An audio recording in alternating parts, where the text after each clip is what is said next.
दोस्तों, आज हम बात करने जा रहे हैं बॉलीवुड की मशहूर अदाकारा परवीन बॉबी के बारे में। परवीन बॉबी वह अभिनेत्री जो बॉलीवुड में आते ही छा गईं। वह अपनी पहली फ्लॉप फिल्म से लाखों दिलों की धड़कन बन गईं। परवीन बॉबी बहुत ही खूबसूरत अभिनेत्री थीं। हर कोई उन्हें देखता तो बस एकटक देखता ही रह जाता। उनकी आंखें गजब की खूबसूरत, जैसे मानो कोई अप्सरा स्वर्ग से उतरकर आई हो। देखते ही देखते वह फिल्म इंडस्ट्रीज में सभी की चहेती बन गईं और हिंदी सिनेमा की सबसे खूबसूरत एक्ट्रेस में शुमार हो गईं। 80 के दशक में सब कुछ ठीक चल रहा था, लेकिन परवीन बॉबी को जाने क्या हुआ कि वह किसी को बताए बिना ही फिल्म इंडस्ट्रीज की चकाचौंध से गायब हो गईं। तो ऐसा क्या हुआ कि परवीन बॉबी अचानक बॉलीवुड इंडस्ट्रीज से गायब हो गईं? तो चलिए जानते हैं। इससे पहले अगर आप हमारे चैनल पर नए हैं और आपने हमारे चैनल ET नॉलेज को सब्सक्राइब नहीं किया है तो हमारे चैनल को सब्सक्राइब करके बेल आइकन को प्रेस जरूर कर दें। परवीन बॉबी ने अपने करियर की शुरुआत बतौर मॉडल के रूप में करी थी, लेकिन जल्द ही उन्हें फिल्मों में ब्रेक मिल गया। 1973 में इन्होंने क्रिकेटर सलीम दुरानी के अपोजिट फिल्म चरित्र से बॉलीवुड में डेब्यू किया। फिल्म भले ही फ्लॉप रही हो, लेकिन परवीन बॉबी का खूबसूरत चेहरा लोगों की आंखों में बस गया। हर कोई जानने को उत्सुक हो गया कि आखिर यह लड़की है कौन। शायद यही वजह रही कि फ्लॉप डेब्यू के बाद भी परवीन बॉबी के पास ढेर सारी फिल्मों के ऑफर आ गए। डेब्यू के 1 साल के अंदर ही इन्होंने अमिताभ बच्चन के अपोजिट पहली ब्लॉकबस्टर फिल्म दी। डेब्यू के 2-3 साल के अंदर ही इन्होंने इतनी ख्याति पाली कि वह टाइम मैगजीन के कवर पर फीचर हुई। टाइम मैगजीन के कवर पर आने वाली यह बॉलीवुड की पहली स्टार रहीं। परवीन बॉबी का जादू हर निर्माता निर्देशक से लेकर हर हीरो के सिर चढ़कर बोल रहा था। हर एक कोई इनके साथ काम करना चाहता था।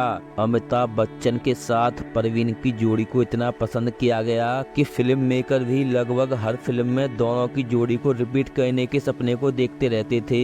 परवीन और अमिताभ ने दर्जनों फिल्मों में एक साथ काम किया और लगभग सभी फिल्में हिट रहीं। इनमें स्वाग, मजबूर, दीवार, देश प्रेमी, नमक हलाल, काला पत्थर, कालिया और अमर अकबर एंथोनी जैसी फिल्में शामिल हैं। परवीन बॉबी एक ऐसी एक्ट्रेस रहीं जिन्होंने अमिताभ के अलावा उस वक्त के सभी लीड हीरो जैसे शशि कपूर, धर्मेंद्र, राजेश खन्ना, विनोद खन्ना और फिरोज खान के साथ काम किया था। 80 के दशक तक सब कुछ ठीक चल रहा था, लेकिन 1983 में परवीन को जाने क्या हुआ कि वह किसी को बिना बताए फिल्म इंडस्ट्री से गायब हो गईं। किसी को कुछ नहीं पता था कि परवीन आखिर अचानक क्यों और कहां चली गई हैं। उस वक्त कई ऐसी अफवाहें उड़ी कि हो सकता है परवीन अंडरवर्ल्ड के चक्कर में फंस गई हों। वह सालों तक गायब रहीं और उनकी कई फिल्में उनकी अनुपस्थिति में रिलीज की गईं। बाद में पता चला कि परवीन बॉबी ने 1983 में ही भारत छोड़ दिया और आध्यात्मक की तलाश में अपने दोस्तों के साथ अमेरिका चली गई हैं। उस वक्त परवीन बॉबी का करियर ऊंचाइयों पर था। इस दौरान इन्होंने कई देशों की यात्रा की। 1984 में जब परवीन को न्यूयॉर्क के एक एयरपोर्ट पर रोका गया तो उस वक्त उनका बर्ताव बदला बदला सा महसूस हुआ। कुछ पहचान पत्र न दिखा पाने की वजह से परवीन बॉबी को कई दिनों तक मानसिक रूप से बीमार लोगों के साथ एक अस्पताल में रखा गया। 1989 में परवीन बॉबी वापस मुंबई आ गईं, लेकिन तब तक वह पूरी तरह बदल चुकी थीं। उनका वजन काफी बढ़ गया था और वह पहले के मुकाबले मोटी भी हो गई थीं। ऐसा कहा जाता है कि परवीन को सिजोफ्रेनिया था। अब इस मानसिक रोग की शिकार वह कब और कैसे हुई यह आज तक नहीं मालूम। महेश भट्ट, जिनके साथ कभी परवीन बॉबी रिलेशनशिप में रही थी, इन्होंने एक इंटरव्यू में कहा था कि बात 1979 की है, जब वह परवीन के घर आए थे। जब वह परवीन के घर आए तो उन्होंने परवीन को एक फिल्म के कॉस्ट्यूम पहने देखा। वह घर के कोने में सिकुड़ कर बैठी थीं। महेश भट्ट को देखकर परवीन ने उन्हें चुप रहने को कहा और बोली, बात मत करो, इस कमरे में कोई है, वे लोग मुझे मारने की कोशिश कर रहे हैं। महेश भट्ट के मुताबिक यह पहली बार था जब इन्होंने परवीन को ऐसी हालत में देखा था। वक्त के साथ परवीन की हालत ऐसी हो गई कि अगर कोई पत्रकार या मीडिया कर्मी उनका इंटरव्यू लेने जाता तो वह दूर भागती और फिर उनसे अपना खाना और पानी टेस्ट करने को कहती।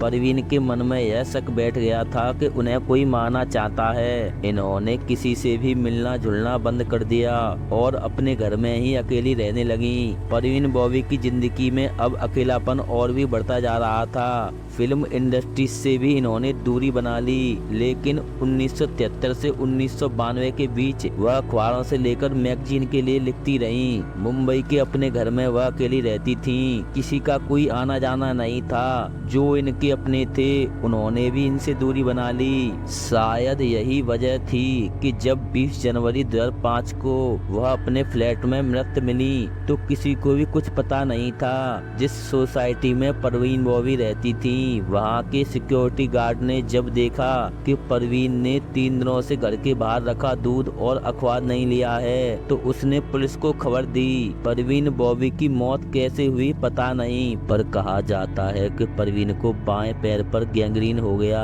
क्योंकि उन्हें डायबिटीज भी थी। बेड के पास ही एक व्हीलचेयर भी थी। कपड़े, दवाइयाँ, पेंटिंग यानी कमरे का हर सामान तितर बितर पड़ा था।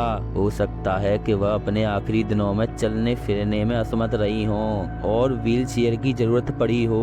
पोस्टमार्टम हुआ तो पता चला कि परवीन बॉबी ने 3 दिन तक कुछ खाया नहीं था। बहुत ही दर्दनाक रहा परवीन बॉबी का अंत। तो दोस्तों, ऐसी ही बॉलीवुड से जुड़ी खबरों के लिए हमारे चैनल ईटी नॉलेज को सब्सक्राइब जरूर कर लें, और हमारी जानकारी आपको अच्छी लगी हो तो वीडियो को लाइक करें, शेयर करें।